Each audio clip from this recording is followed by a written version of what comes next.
Hadirin jamaah sholat subuh yang berbahagia. Sebelumnya kami mengaturkan terima kasih kepada pengurus masjid, Bapak DKM dan seluruh jajaran di kepengurusan masjid ini yang telah memberikan kesempatan untuk memberikan sedikit tausiah agama di pagi hari ini. Semoga majelis kita selalu mendapatkan ridho dan rahmat dari Allah Subhanahu wa taala. Allahumma amin. Hadirin hadirat jamaah salat subuh berbahagia.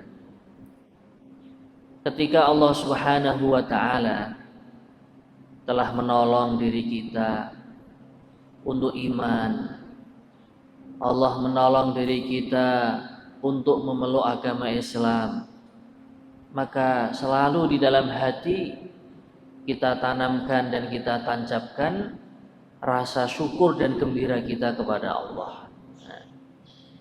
Karena hadirin yang dimuliakan Allah Subhanahu wa taala, nikmat iman, nikmat Islam ini merupakan tiket, bahasanya kita ya, menjadi tiket bagi diri kita untuk masuk ke dalam surganya Allah Ta'ala. Allahumma amin.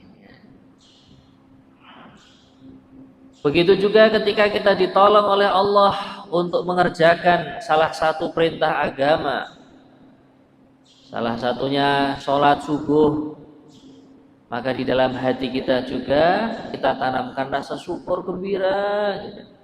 Terima kasih ya Allah, Engkau telah memberikan nikmat diriku sehingga badanku ini bisa mengerjakan salah satu perintah agama Engkau, yaitu yang namanya sholat. Apalagi sholat yang kita kerjakan sholat subuh. Sholat subuh ini hadirin dikatakan dalam sebuah riwayat hadis, barang siapa yang dia mengerjakan sholat subuh berjamaah, pahalanya adalah faka'annama qamal laila kullah. Pahala sholat subuh yang dikerjakan secara berjamaah adalah seperti sholat tahajud atau sholat malam semalam suntuk, semalam penuh. Maka di saat kita ini ditolong oleh Allah mengerjakan perintah agama, mengerjakan amal ibadah, hati ini syukur, gembira. Tandanya kita ini gembira dengan nikmat Allah berupa ibadah sholat, maka setelah sholat hati kita akan rindu untuk mengerjakan sholat kembali.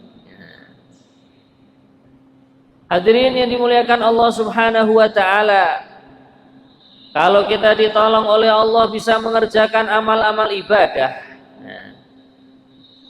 Contohnya tadi sholat, sehingga kita syukur kepada Allah. Tandanya syukur, pasti nikmat itu akan ditambahkan oleh Allah. Termasuk nikmat yang agung dalam agama Islam, ini adalah nikmat kita menancapkan rasa persaudaraan atau ukhuwah Islamiyah.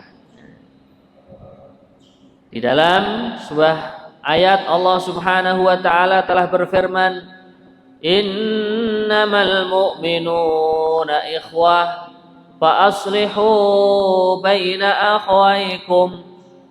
Hanyalah orang yang beriman itu mereka bersaudara, maka kalian semua selalu memperbaiki persaudaraan kalian. Inilah yang akan menjadi bahan tausiah kita di pagi hari ini. Hadirin yang dirahmati Allah Subhanahu wa taala, persaudaraan yang disatukan dalam kalimat tauhid, kalimat la ilaha illallah. Ini adalah salah satu persaudaraan yang sangat agung, yang sangat besar fadilahnya, keutamaan dan pahalanya. Di antaranya adalah hadirin yang mulia, orang iman ini ya syuddu ba'duhum ba'dha. Dia ini akan mengokohkan antara satu orang mukmin dengan orang mukmin yang lain. Bahkan diibaratkan persaudaraan dalam ukhuwah Islamiyah ini hadirin yang mulia, ibarat sebuah jasad yang ada dalam diri kita sendiri. Satu kesatuan jasad ini ya, yang terbentuk dari kaki. Dalam kaki ada jari jemari, ada kukunya, naik lagi ada tubuh, tangan, ada jari jemari, ada kuku, naik lagi ada leher, ada kepala, dalam kepala ada beberapa organ tubuh ya, rambut, mata, telinga. Lah ini hadirin yang mulia, salah satu kesatuan yang ada dalam tubuh kita ini saling menguatkan, saling melengkapi, saling menyempurnakan. Salah satu contoh ya, dalam tubuh kita ini kita tidak mencaci atau mencela orang ya. Bila mana ada kekurangannya, misalkan kakinya sedang sakit ya, atau bahkan stroke ya, maka anggota tubuh yang lain itu akan sama-sama mengeluh, sama-sama merasakan sakitnya, merasakan tidak enaknya gitu. Ya begitulah ibarat ukhuwah Islamiyah yang seharusnya kita bangun dalam kehidupan beragama kita. Ada saudara muslim yang kurang mampu, maka hati kita ini merasa tidak enak. Ada saudara muslim kita yang mungkin amalan agamanya kurang begitu sempurna, maka kita pun ada rasa tidak enak, tidak terima. Maka untuk itu hadirin yang dirahmati Allah Subhanahu wa taala, ukhuwah Islamiyah ini juga selain saling menguatkan di dalam kehidupan kita dunia yang sebentar, yang sementara, di akhirat kelak ini juga kita akan saling menguati satu dengan yang lain. Dikatakan hadirin yang mulia, orang yang beriman kepada orang yang iman lain nanti di akhirat akan bisa saling memberikan syafaat. Semoga termasuk majelis kita semua, Allahumma amin. Hadirin yang dirahmati Allah Subhanahu wa taala, apalagi kalau ukhuwah Islamiyah yang kita bawa ini dibimbing oleh alim ulama, dibimbing oleh orang soleh. Dikatakan hadirin yang mulia, orang yang hafid Al-Quran ini bisa mensyafaati 10 keluarganya yang masuk neraka. Jadi misalkan di dalam keluarga panjenengan, keluarga bapak ini ada satu orang anak atau cucu atau keponakan, kok dia berhasil ketika di dunia menghafalkan Al-Quran, di akhirat kelak dia akan mencari 10 keluarganya yang masuk ke dalam neraka, akan diangkat oleh saudara muslim kita yang hafid Quran tadi dari neraka menuju surganya Allah Ta'ala. Apalagi bila mana ustadz kita yang hafid Quran, dia ini selain hafid Quran juga bergelar alim ulama. Nah, alim ulama ini siapa hadirin yang mulia? Alim ulama ini orang yang selain dia ini hafal Al-Quran, dia faham maknanya Al-Quran, dia faham tafsirnya Al-Quran, dia faham ilmu hadisnya baginda Nabi Muhammad Sallallahu Alaihi Wasallam. Bahkan bukan itu saja, dia faham makna hadis yang ia hafalkan. Ini dikatakan alim ulama di akhirat kelak dia ini akan diberikan kesempatan oleh Allah untuk mensyafaati siapa saja yang dia kenal ketika di dunia. Jadi salah satu tradisi ya, di tempat kita khususnya di tanah Jawa, tanah Sunda ya, kalau lebaran datang kepada kiai, pada ajengan. Sama Pak ya dengan Jawa Pak ya. Nah, bahkan kalau di tempat kami di Jawa, orang mau walimahan atau pesta pernikahan, sowan dulu kepada para kiai, minta doa restu, minta barokah doa. Supaya apa? Di antara hikmahnya adalah supaya kita ini dikenal oleh alim ulama, kita dikenal oleh para kiai, para ajengan yang faham tentang ilmu agama, sehingga di yaumil kiamah kelak, di surga kelak, alim ulama yang pernah kenal dengan kita mencari kita. Oh, Bapak Fulan, kok belum saya lihat ya di salah satu surga ini. Nah, ternyata masih ketinggalan di neraka. Masya Allah. Akhirnya, Pak, mari Pak, dulu jenengan itu pernah mengikuti kajian majelis taklim di tempat saya. Nah, ini sekarang Allah Subhanahu wa taala telah memberikan kesempatan kepadaku untuk mengangkat Bapak dari siksaan api neraka menuju surga. Semoga termasuk kita semua. Allahumma amin. Maka untuk itu hadirin yang dirahmati Allah Subhanahu wa taala, nah, persaudaraan dalam agama Islam inilah perlu kita jaga. Menjaganya dengan apa hadirin yang mulia? Allah Subhanahu wa taala telah berfirman dalam Al-Qur'an, wa'tasimu bihablillahi jami'an wala tatafarraqu. Nah, Allah Subhanahu wa taala firmankan, kalian semua berpegang teguhlah dengan tali Allah. Nah, di sini sebagian ulama ahli tafsir mengatakan tali Allah al-urwatul wusqa, tali yang sangat kokoh, itulah yang namanya Al-Qur'anul Karim. Maka setiap diri kita sebagai hamba yang beriman kepada Allah, setiap diri kita sebagai hamba yang meyakini agama Islam, selalu berusaha memperbaiki bacaan Al-Quran kita, selalu berusaha menghadiri majelis-majelis ilmu yang menjelaskan tentang makna-maknanya Al-Quran. Karena itulah dikatakan al-urwatul wusqa, tali yang sangat kokoh dalam agama Islam ini.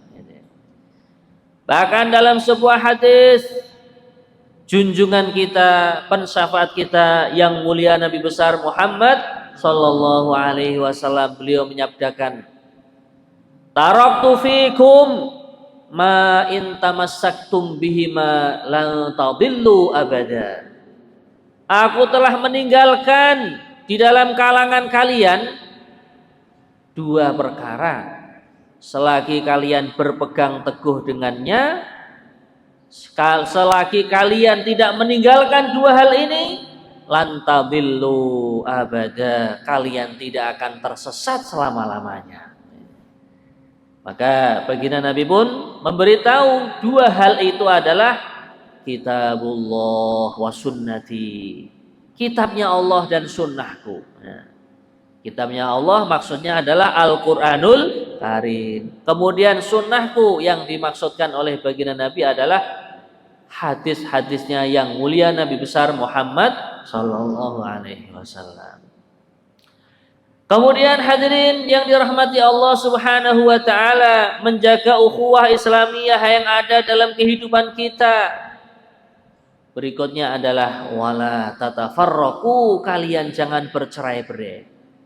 Kalian jangan berselisih. Kalian jangan bertengkar. Kalian jangan olok-mengolok satu dengan yang lain.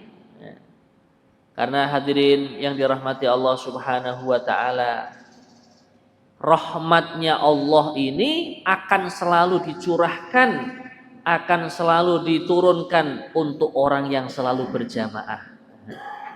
Al-jama'atu rahmatun wal furqatu adzab.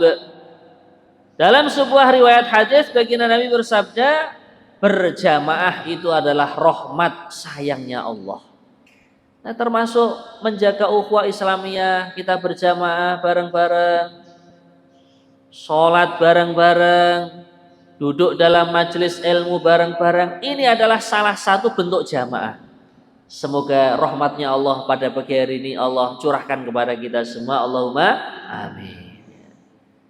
Dalam kehidupan rumah tangga juga ini merupakan salah satu bentuk jamaah yang terdiri antara suami dengan istri, yang terdiri antara orang tua dengan anak.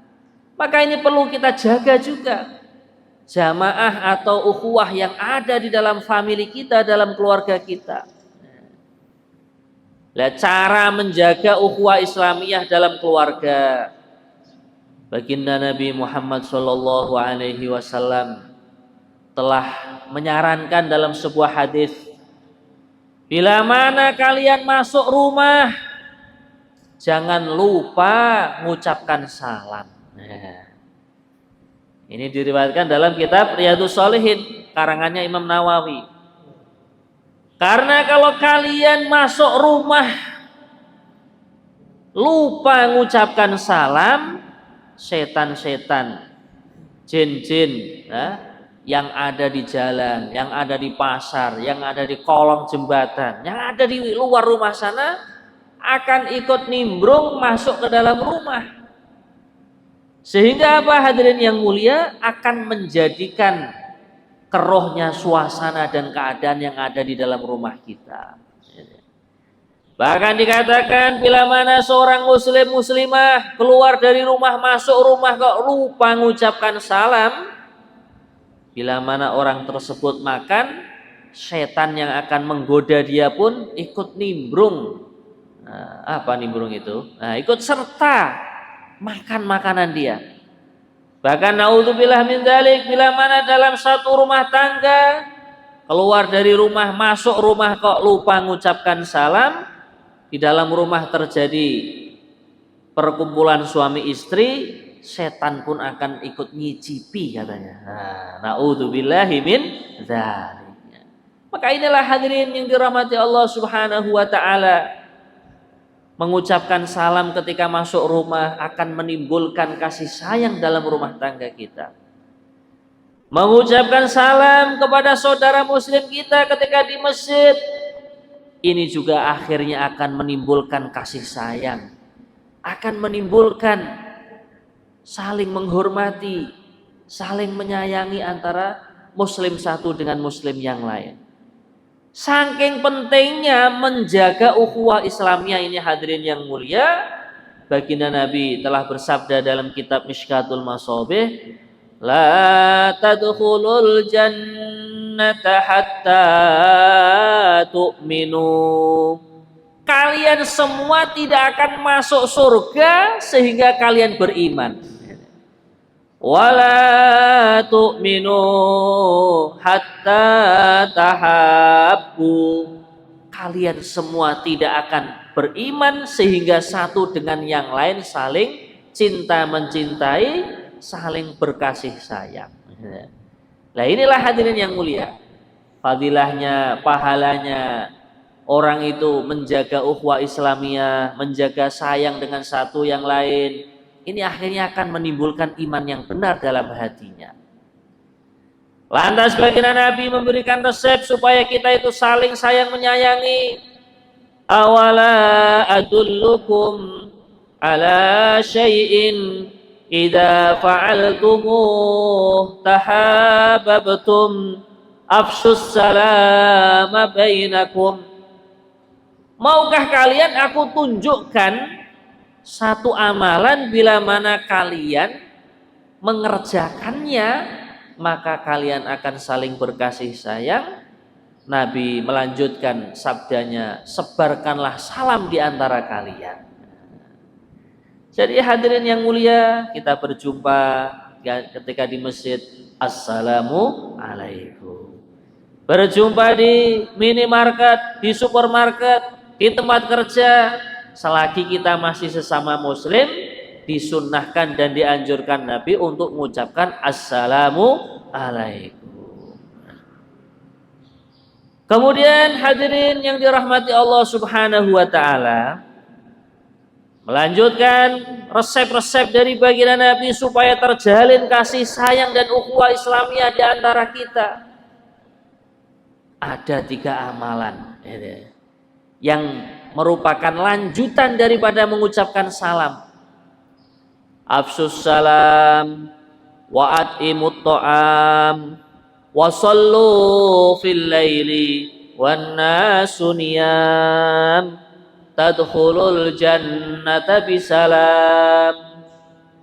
3 amalan bila mana dikerjakan oleh seorang mukmin, seorang muslim, ini akan mendapatkan ganjaran, mendapatkan pahala dari Allah Subhanahu wa taala. Orang tersebut bisa masuk surga dengan selamat. Pertama apa kata baginda Nabi? Sabda baginda Nabi, afsus salam, sebarkanlah salam. At'imut ta'am, berikanlah makanan kepada orang lain. Sebagian rizki yang Allah titipkan kepada kita, kita berbagi kepada sesama. Apalagi kepada hamba-hamba Allah yang masih dilanda kemiskinan, dilanda kekurangan dalam kehidupannya. Kemudian yang ketiga, hadirin yang mulia, wasallu fil laili wan nasu niyam. Kalian kerjakanlah sholat malam di saat manusia sedang terlelap tidur. Itulah yang namanya sholat tahajud. Pahalanya hadirin yang mulia, tadkhulul jannata bisalam. Kalian semua akan masuk surga dengan selamat. Semoga termasuk jamaah kita semua ini. Amin Allahumma amin. Nah, maka hadirin yang dirahmati Allah Subhanahu wa taala, dengan kita mengerjakan resep-resep yang telah dianjurkan oleh baginda Nabi, maka tentunya kasih sayang di antara kita ini akan terjalin. Di antaranya lagi baginda Nabi menyabdakan tahadu tahabu, kalian semua saling memberi hadiah, maka kalian akan saling cinta mencintai. Memberikan hadiah antara rekan kerja kita, yang satu kantor, yang satu pekerjaan. Memberikan hadiah kepada rekan-rekan jamaah masjid kita. Nah, memberikan hadiah kepada keluarga kita sendiri. Saking pentingnya memberikan hadiah supaya terjalin kasih sayang ukhuwah Islamiyah kita.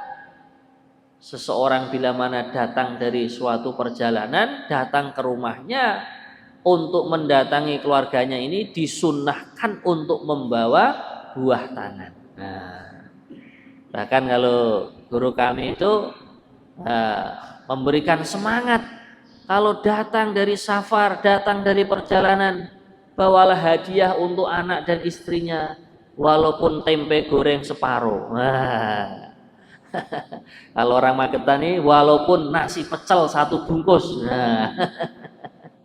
Nah inilah hadirin yang mulia, dengan kita membawa hadiah semampunya untuk keluarga, ini nanti akan terjalin kasih sayang. Kalau sudah terjalin kasih sayang, akhirnya kita ini akan hidup damai, menjaga persaudaraan, menjaga kekeluargaan, sehingga yang kita cita-citakan, kita hidup di dunia damai, kedamaian ini akan kita bawa sampai surganya Allah Ta'ala. Allahumma amin. Hadirin yang dirahmati Allah Subhanahu wa Ta'ala, termasuk juga perkara yang akan menjadikan kita ini selalu berkasih sayang, menjaga ukhuwah persaudaraan kita praktekkan sifat hati yang namanya husnudzon, yang namanya berbaik sangka kepada orang lain, berbaik sangka kepada keluarga kita, berbaik sangka kepada siapa saja yang telah meyakini dan mengimani kalimat syahadat la ilaha illallah Muhammadur Rasulullah. Karena dengan kita berbuat sangka, berbaik sangka kepada saudara-saudara muslim kita, yang tampak dalam kehidupan kita dari sesama muslim adalah kebaikannya saja. Karena bila mana kita sudah mulai meneliti aib, meneliti cacat, meneliti auratnya orang lain, yang ada dalam hati hanyalah kebencian.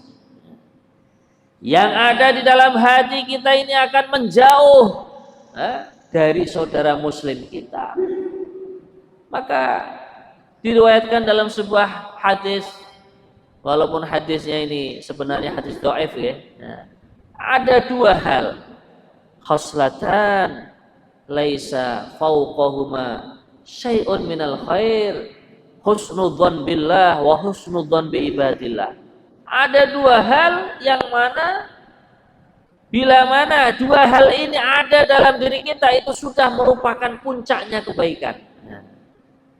Yaitu kita selalu berbaik sangka kepada Allah dan berbaik sangka kepada hamba-hambanya Allah. Berbaik sangka kepada Allah salah satu contohnya, kita berangkat kerja belum membuahkan hasil, kita tetap berprasangka yang baik kepada Allah. Mungkin Allah ini masih menguji diri saya yang penuh kekurangan, penuh kekhilafan dengan ujian. Ketika saya berangkat kerja belum membuahkan hasil, akhirnya akan melebur, akan menghapus dosa-dosa saya. Kita diuji oleh Allah, sakit demam sehari, berbaik sangka kepada Allah. Hari ini aku diberi demam sehari semalam. Saya pernah mendengar riwayat hadis, orang yang sakit demam sehari semalam bisa melebur dosanya selama setahun. Sebaliknya hadirin yang mulia, khoslatani laisa fauqahuma syai'un minasyarr, su'udzon billah wa su'udzon bi ibadillah. Ada dua hal yang dia ini menjadi puncak dari keburukan, yaitu orang itu selalu berburuk sangka kepada Allah dan berburuk sangka kepada hamba-hamba Allah. Kalau dia berburuk sangka kepada Allah, diberikan ujian begini begitu, langsung zon atau sangkaan yang ada di dalam hatinya kepada Allah buruk semua. Allah ini gak sayang sama diriku. Nah, akhirnya betul, karena sangkaan di dalam hatinya mengatakan kalau Allah tidak sayang kepada dia. Allah telah berfirman dalam sebuah hadis qudsi, baginda Nabi Muhammad sallallahu alaihi wasallam bersabda, ana inda dzanni abdi bi falyadzun nabi khaira. Aku Allah ini tergantung prasangka hambaku kepadaku, maka hendaklah dia berprasangka baik kepadaku. Kalau di dalam hati kita ada sangkaan buruk kepada hamba Allah, akhirnya kita nggak punya teman. Akhirnya apa? Kita menjauh dari teman-teman kita. Semua orang kita anggap buruk semua. Memang di dunia ini tidak ada manusia yang sempurna, tidak ada manusia yang memiliki akhlak yang puncaknya kesempurnaan kecuali para nabi dan para rasul. Ya, sedangkan kita sebagai manusia biasa kadang masih ada kekeliruannya, ada kekhilafannya. Bila mana kita tampak keburukan orang lain, yang ada dalam hati bukanlah kita berprasangka buruk, tapi yang ada dalam hati dan mata kita, ya Allah, Engkau tutupi aib dan keburukan sahabatku. Nah, insya Allah kita praktekkan dalam kehidupan. Sehingga hadirin yang dirahmati Allah Ta'ala, kalau kita selalu berprasangka baik kepada hamba Allah, Masya Allah Pak Fulan ahli sodakoh, Masya Allah Pak Fulan ini rajin ke masjid ini. Keburukan sudah tidak ada di dalam pandangan kita kepada saudara muslim dan muslimah kita. Sehingga hadirin yang dirahmati Allah Subhanahu wa Ta'ala, kita punya teman banyak, di kantor pun banyak yang cocok dengan kita, di masyarakat kehidupan RT RW kita juga banyak yang cocok dengan kita, karena semua manusia kita anggap baik. Tentunya selagi kita tidak melihat secara langsung fulan atau fulana itu berbuat kemaksiatan di depan mata kita. Itu pun kalau seandainya kita telah diuji oleh Allah melihat keburukan orang lain, yang ada itu kita doa, alhamdulillahilladzi afani mimma btalahu bihi wa afihi. Segala puji bagi Allah yang telah memberikan ujian kepada dia, saudara muslim kita, dan semoga Allah Subhanahu wa taala menyelamatkan diriku dari apa yang Allah ujikan kepada dia. Nah, inilah doa apabila kita ini ditampakkan keburukan orang lain, kita syukur kepada Allah, Allah selamatkan kita dari keburukan tersebut, dan kita minta kepada Allah supaya saudara kita secepatnya diselamatkan juga dari keburukan yang telah ia kerjakan. Nah, hadirin yang dirahmati Allah Subhanahu wa taala, kita belajar dari sejarah agama Islam, di antara peperangan yang terjadi kekalahan di dalamnya adalah perang Uhud. Nah, ini perang Uhud terjadi ini kenapa hadirin yang mulia? Di antaranya antara sahabat sendiri waktu itu terjadi percekcokan. Nah, hatta idza fashiltum wa tanaza'tum fil amr. Nah, ini salah satu asbab kekalahan yang terjadi di kalangan sahabat yang mengikuti perang Uhud, wa tanaza'tum fil amri. Nah, kalian semua itu engkel-engkelan, berdebat. Kalau bahasa kasar itu bertengkar lah. Fil amri dalam suatu perintah agama. Dikatakan para ulama ahli sejarah, sahabat yang ditugasi oleh baginda Nabi waktu perang Uhud untuk mengendalikan pasukan di Jabal Rumah namanya, bukit yang diposisikan baginda Nabi untuk pasukan pelempar anak panah. Maka Nabi waktu itu sudah berpesan, kalian sahabatku yang aku tugasi melempar anak panah di gunung tersebut, jangan turun dari gunung sebelum saya memerintahkan untuk turun darinya. Nah, waktu itu hadirin yang mulia, yang terjadi, sahabat yang menduduki gunung atau bukit pelempar anak panah itu melihat di bawah harta ghanimah, harta rampasan perang sudah mulai berceceran di mana-mana. Ternyata apa? Itu adalah tipuan belaka dari pasukan orang kafir. Akhirnya sebagian sahabat mengatakan, wahai pimpinan pasukan pelempar anak panah, di bawah sudah ada banyak harta ghanimah, harta rampasan perang. Kenapa kita kok capek-capek di atas di sini? Akhirnya sebagian sahabat ingin mengambili harta ghanimah tersebut. Pimpinan pasukannya bersikeras, oh tidak, Rasulullah sudah berpesan jangan turun dari gunung ini sebelum aku perintahkan. Maka akhirnya terjadi pertengkaran di situ. Ternyata benar hadirin yang mulia, setelah kebanyakan pasukan pelempar anak panah turun dari bukit, ganti musuh lewat dari belakang bukit, naik ke bukit tersebut, melempari anak panah kepada sahabat yang mengambili harta rampasan. Akhirnya keadaan semakin kalang kabut ya. Bahkan baginda Nabi pun dalam sebuah riwayat sejarah, ini salah satu gigi beliau itu ada yang patah. Karena apa hadirin yang mulia? Karena itu tadi efek daripada sahabat yang tidak menjaga ukhuwah, ya, persaudaraan, tidak menjaga amanah yang telah diberikan oleh baginda Nabi Muhammad SAW, berupa tetap menduduki dan menempati bukit pelempar anak panah sebelum diperintahkan untuk turun. Kemudian dalam ayat ini, wa tanaza'tum fil amri wa 'asaitum min ba'di ma arakum ma tuhibbun, kalian sudah bermaksiat. Ini yang akan menjadikan ukhuwah Islamiyah itu melemah. Mendurhakai perintah Allah, mendurhakai perintahnya yang mulia Nabi besar Muhammad sallallahu alaihi wasallam. Kemudian terusan daripada ayat itu, minkum mayyuridud dunya wa minkum mayyuridul akhirah. Sebagian di antara kalian sudah mulai cinta kepada dunia. Wa minkum mayyuridul akhirah. Walaupun waktu itu di perang Uhud, sahabat yang betul-betul murni niat untuk mencari ridho Allah juga masih banyak. Hanya ada segelintir orang yang difirmankan oleh Allah Ta'ala dalam ayat ini, minkum mayuridud dunya. Di antara kalian ada yang menghendaki harta dunia.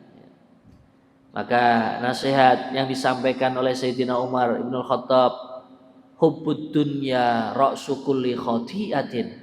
Cinta dunia itu akan menjadi pangkal dari setiap kesalahan. Kita bisa belajar dari suatu keluarga yang dia lebih mementingkan harta warisan daripada ukhuwah persaudaraan dalam keluarganya. Akhirnya kakak dengan adik bisa putus silaturahim. Nah, akhirnya seorang ayah bisa tidak akur, tidak damai dengan anaknya karena hanya urusan warisan. Gitu. Maka inilah hadirin yang dimuliakan Allah Subhanahu wa Ta'ala, racun yang bisa menghancurkan ukhuwah Islamiyah diantaranya adalah hubbud dunya. Maka kadang orang juga keterlaluan di dalam memahaminya atau kebablasan. Oh, kalau begitu nggak usah mencari dunia, Pak. Oh, tidak. Para sahabat mencari dunia, mencari nafkah, pergi ke pasar, pergi ke kebun, pergi ke sawah. Sahabat ada yang berdagang, sahabat ada yang bertani, ada yang berkebun, mempunyai sekian hektar tanaman kurma, sekian hektar tanaman anggur. Nah, sehingga kalau sudah mencapai satu nisab, dikeluarkan zakatnya. Akan tetapi hadirin yang mulia, sahabat ini di dalam hatinya tidak ada cinta dunia. Dunia itu ada di dalam tangannya saja, tidak sampai masuk ke dalam hati. Sayyidina Utsman ibnu Affan kaya raya. Sayyidina Abdurrahman ibnu Auf kaya raya. Akan tetapi beliau-beliau ini meletakkan harta benda, meletakkan jabatan yang waktu itu sebagai Amirul Mukminin, sebagai gubernur di Mesir, gubernur di Syam, itu difahami ini adalah sebuah amanah titipan dari Allah Subhanahu wa Ta'ala. Namanya titipan, namanya amanah. Ya, ini kita tunaikan sesuai perintahnya yang memberikan amanah kepada kita. Bila mana kita diamanahi jabatan, maka kita tidak akan berkhianat dalam jabatan kita. Bila mana kita diamani oleh Allah harta benda itu ditasarufkan, dipergunakan, diperuntukkan hal-hal yang positif, hal-hal yang semuanya menjadikan asbab Allah ridho kepada kita. Bila mana kita diamani oleh Allah harta benda sudah mencapai satu nisab, mempunyai simpanan emas sekian gram sudah mencapai satu nisab, kita memiliki amanah harta benda perdagangan, kalau sudah satu haul, kalau sudah satu nisabnya, kita keluarkan zakatnya sesuai hitungan ulama ahli fikih. Bila mana kita punya peternakan, onta, kambing, sapi atau kerbau, sudah mencapai satu haul, sudah mencapai bilangan sekian, kita keluarkan zakatnya sesuai nisabnya masing-masing. Sehingga apa hadirin yang mulia, harta ini akan menjadikan adem dalam kehidupan kita. Bukan malah yang ada kemerungsung, istilahnya orang Jawa itu. Nah, selalu hati itu dirongrong terus, merasa kurang. Memang dalam sebuah hadis hadirin yang mulia, urusan harta benda ini manusia tidak akan merasa cukup sebelum kedua bibirnya disumbat pakai debunya kuburan. Nah, maksudnya sudah dimatikan oleh Allah, dimakamkan di kuburan masing-masing. Sehingga dikatakan lau anna libni adama wadiyan min dahabin latamanna ayyakuna lahu wadiyan. Seandainya manusia itu sudah punya simpanan emas satu jurang, satu lembah, maka dia ini akan berangan-angan ingin memiliki dua lembah. Walayyamla'a fahu illa turab wa yatubullahu ala man tab. Dan dia tidak akan pernah merasa kenyang sehingga tadi mulutnya akan ditimbun dengan debu di kuburannya, dan Allah akan menerima taubat hambanya yang mau bertobat. Maka di sini kita masih diberikan kesempatan nikmat umur yang panjang. Semoga Allah selalu menambahkan umur kita, amin ya. Supaya apa hadirin yang mulia? Kesempatan taubat kita kepada Allah semakin banyak, kesempatan untuk kita memperkaya amal-amal soleh semakin banyak, sehingga di akhirat kelak kita tidak pernah menyesal dengan apa yang sudah diberikan oleh Allah. Umur kita gunakan untuk taat kepadanya, harta kita gunakan di jalan yang lurus, jabatan atau pimpinan yang Allah berikan kepada kita ini sebagai ujian, kita tunaikan seamanah mungkin sesuai yang telah ditata dalam ajaran agama Islam.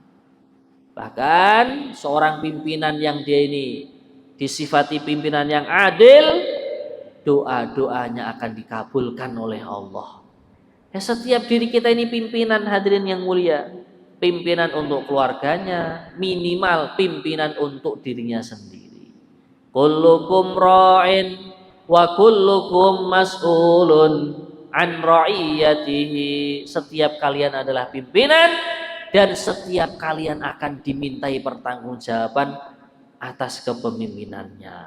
Maka untuk itu kita selalu berdoa kepada Allah, kita selalu berharap kepada Allah supaya iman ini selalu istiqomah dalam hati. Kalau iman selalu istiqomah dalam hati, akhirnya kita ada sifat kasih sayang.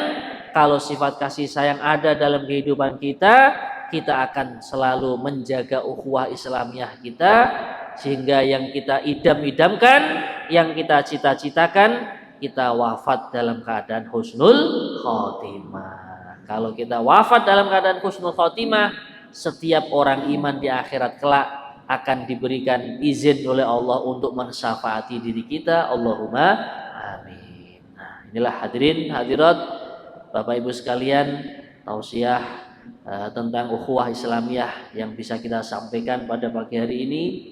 Semoga ilmu-ilmu yang disampaikan mendapatkan peringkat ilmu yang manfaat fid dini wad dunya hatal akhirah. Allahumma amin. Kurang lebihnya kami mohon maaf yang sebesar-besarnya. Wabillahi taufik wal hidayah. Wassalamualaikum warahmatullahi wabarakatuh.